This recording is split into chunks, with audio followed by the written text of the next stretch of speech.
Lundi, à Stockholm, les économistes américains Alvin E. Roth et Lloyd S. Shapley se sont partagés le prix Nobel d'économie 2012.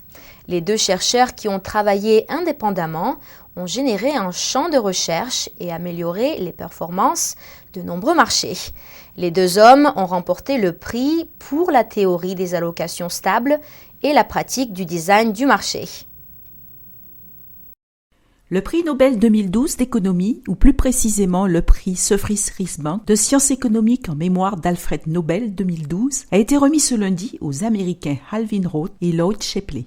Ils ont reçu le prix pour l'algorithme Gate-Shapley qui analyse comment les ressources de marché sont allouées. Cette méthode est utilisée pour trouver la meilleure relation entre partenaires sur un marché donné. Le professeur Lloyd Shapley a 89 ans. Il a enseigné à l'Université de Californie à Los Angeles. En collaboration avec des partenaires, il est l'inventeur de l'algorithme Gale-Shapley qui assure des relations stables sur un marché. Lloyd Shapley a été l'un des pionniers dans ce que nous appelons la théorie du jeu coopératif. Cette théorie étudie non seulement comment les individus gagnent en réfléchissant stratégiquement, mais comment les coalitions peuvent gagner par le travail stratégique. Le cas spécial sur lequel nous nous sommes concentrés pour ce prix est cette méthode d'allocation stable dans la rencontre de deux éléments, comme les écoles et les étudiants ou les médecins et les hôpitaux.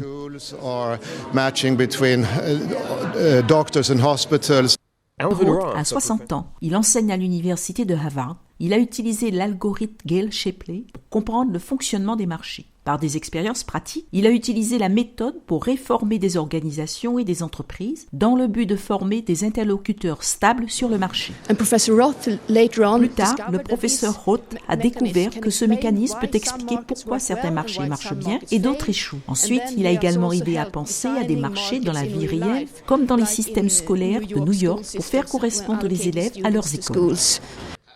Les deux hommes ont accompli leurs recherches individuellement, mais ils se partageront le prix d'1,2 million de dollars. L'annonce du prix d'économie a conclu une semaine de prix Nobel, dont certains, comme les Nobel de la paix et de littérature, sont toujours au centre des débats. Les gagnants annoncés cette semaine se rendront à Stockholm en décembre prochain, où ils recevront leur prix en main propre. Nouvelle NTD Stockholm, Suède.